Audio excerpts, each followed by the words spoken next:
falar desse jogo, que eu acho que é um jogo, sim, que é para o torcedor rubro-negro ficar feliz, contente com a atuação do Flamengo, não só por conta da atuação, porque eu acho que o Flamengo, mais um jogo que mostra e confirma a minha teoria, o Flamengo está no caminho certo nessa temporada.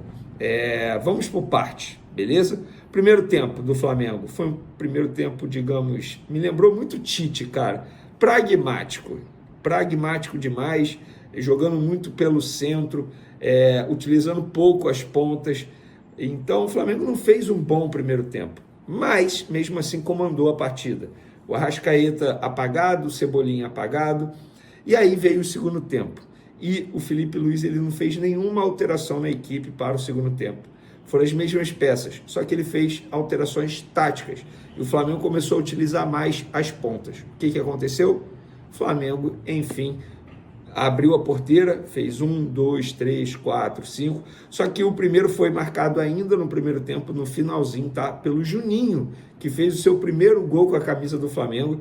E ele, que comemora de uma maneira inusitada, fazendo um sinal ali, eu até imaginava que fosse um X, não vou negar, todo mundo imaginava isso, mas no intervalo ele explicou para o Sport TV o motivo da comemoração. Na verdade é um V que ele faz, por causa do nome dele, o sobrenome o Vieira, e também o nome da esposa, que é Vivian, e ele mesmo explicou isso. O V é por causa do meu nome, sobrenome Vieira, e da minha esposa, que se chama Vivian. Então fica aqui esse esclarecimento aos torcedores rubro-negros, que assim como eu, imaginavam que ele fazia um X, mas ele não fazia um X. No segundo tempo, o Flamengo com essa vantagem no placar, voltou muito melhor, sem alteração, como eu havia dito, mas utilizando muito as pontas. E aí, amigo, o Flamengo foi avassalador. Eu quero elogiar novamente a partida do Luiz Araújo, jogando muita bola nesse começo de temporada, deu assistência, fez gol, ajudou no combate, ajudou na recomposição defensiva, tá jogando muita bola o camisa 7. O Arrascaeta, que fez um primeiro tempo apagado, segundo tempo perfeito, inclusive o Arrascaeta é tão gênio, mas tão gênio, que o cara conseguiu fazer um golaço de pênalti, uma cavadinha. E foi o primeiro gol dele com a camisa 10. E nesse jogo, ele também deu uma assistência para o Matheus Gonçalves, que entrou muito bem no segundo tempo, diga-se de passagem, muito bem no jogo. E o Arrascaeta chegou a 90 assistências com a camisa do Flamengo. É um número assustador. Ele vai para a sua 7ª temporada pelo Flamengo, ou seja, em 6 anos, 90 assistências. Isso porque estamos falando de um Arrascaeta que recentemente sofreu muito com problema físico e acabou desfalcando o Flamengo em vários jogos. O Guilherme, da base, entrou muito bem no jogo e ele está justificando porque o Felipe Luiz gosta muito dele. O Alacian entrou bem, fez um gol e foi o quarto gol dele pelo Flamengo no Campeonato Carioca. Ele é o artilheiro do Flamengo no Campeonato Carioca. Eu acho que é o artilheiro do Flamengo na temporada, inclusive. Então, a garotada dando muito conta do recado. Gostei da movimentação do Alan, volante. Ele deu um susto ali aos 2 do segundo tempo, quando caiu no chão, botando a mão na coxa, mas gostei da movimentação dele, readquirindo confiança. Gostei do Danilo, fez a sua estreia como titular e ficou 90 minutos em campo. E ele falou depois do jogo que é um orgulho enorme poder ser titular. É importante esse tempo de jogo para criar conexões com os companheiros. E ele disse que tem muito trabalho pela frente, mas vai evoluir a parte física cada vez mais. Gostei do Ayrton Lucas também, gostei do Cleiton, fez uma boa partida, o zagueiro ao lado do Danilo. Daniel Salles fez um bom jogo, e eu falei isso no SBT, vou repetir aqui. O Daniel Salles é um jogador que ele precisa ter visão. Ele joga numa posição que é carente não só no futebol brasileiro, no futebol mundial. Estamos falando de uma posição que o Wesley é tratado como a próxima venda milionária. Varela não deu conta do recado até o momento, inclusive ele foi homenageado, está no Uruguai, para o velório da mãe dele, abraços ao Varela. E o Daniel Salles, ele surge aí como uma alternativa na categoria de base, e o Felipe Luiz o conhece bastante. Se eu fosse o Daniel Salles, eu daria a vida, é uma oportunidade de ouro para ele em breve ficar no time principal do Flamengo. Pablo Lúcio entrou muito bem, entrou primeiro como meia, depois foi recuado para volante. É o jogador que eu falo para vocês, torcedores do Flamengo, vocês têm que ficar de olho nesse jogador. É um jogador joia, eu considero joia. De maneira geral, é aquilo que eu venho falando. O Flamengo não importa se é o time titular, se é um time alternativo, se é um time reserva. O time que é comandado pelo Felipe Luiz, ele tem padrão tático. Óbvio que individualmente falando, vai cair um pouco o nível, porque estamos falando de jogadores titulares e reservas. É normal. É normal. Não tem como você manter um time reserva no mesmo nível do time titular. É muito difícil isso. Mas, taticamente falando, o Flamengo é impecável.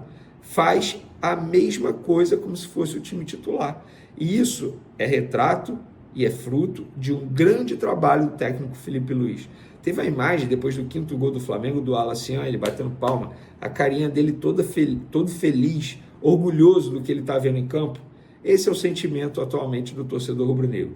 Você, torcedor rubro-negro, você não só pode ficar animado, você deve ficar animado. Eu confesso para vocês que eu não lembro o último começo de temporada que eu fiquei tão animado como eu estou ficando agora. O Flamengo tem um treinador com potencial absurdo, extremamente inteligente, 2 títulos em 18 jogos, agora 19 jogos, assustador isso, extremamente inteligente, conhece o elenco, ele conhece cada detalhe desses jogadores, jogou com esses jogadores e é um elenco absurdo, absurdo, gente. Danilo na reserva, Ayrton Lucas na reserva, Cebolinha reserva, Luiz Araújo reserva. O time do Flamengo é muito bom mesmo. Arrascaeta reserva. Na final da Supercopa do Brasil, Arrascaeta reserva. Então, galera, fica otimista sim, não fica preocupado, porque o Flamengo está no caminho certo. Só uma atualização, o Thiaguinho, que rescindiu com o Flamengo, está muito próximo do CRB, tá? Uma atualização da última informação que eu trouxe aqui. Vamos falar agora do Gerson, porque o jornalista Júlio Miguel Neto noticiou o seguinte: Zenit faz proposta de 28 milhões de euros pelo volante Gerson do Flamengo e da seleção brasileira. Um dos empresários do atleta e outros integrantes do staff do volante confirmam interesse / proposta pelo Coringa. A proposta é avaliada como excelente e não é descartada a saída do meia. Aí ele botou uma declaração aqui, provavelmente de um dos empresários. Abre aspas. Gerson está muito feliz. Defende o clube de coração onde é ídolo e capitão. E vive um momento ímpar, mas vale ressaltar que ele é funcionário do clube.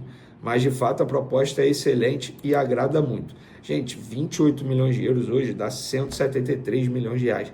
É muita grana num jogador de 28 anos. Não acharia um absurdo o Zenit oferecer isso no Gerson, tá? Os caras têm muito dinheiro.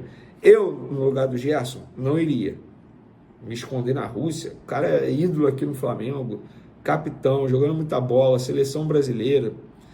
Eu, no lugar dele, conversaria com o Flamengo por uma renovação de contrato. Eu não iria para a Rússia. Eu, se eu fosse o Flamengo, não venderia. É muito dinheiro. Não venderia. Achar um substituto para o Gerson hoje por 28 milhões de euros é quase impossível. Que chegue jogando, adaptado, capitão, ótima relação com o elenco, com o Felipe Luiz. Eu acho muito difícil encontrar alguém hoje para substituir o Gerson. Eu não venderia. Quero saber vocês. Vocês acham que o Flamengo tem que vender? Não, hipótese alguma. Gerson é peça importantíssima. Quero a opinião de vocês. Tem gente que vai achar que tem que vender, eu tenho certeza disso. Estamos, afinal, numa democracia, né? Então, deixe os seus comentários com sua opinião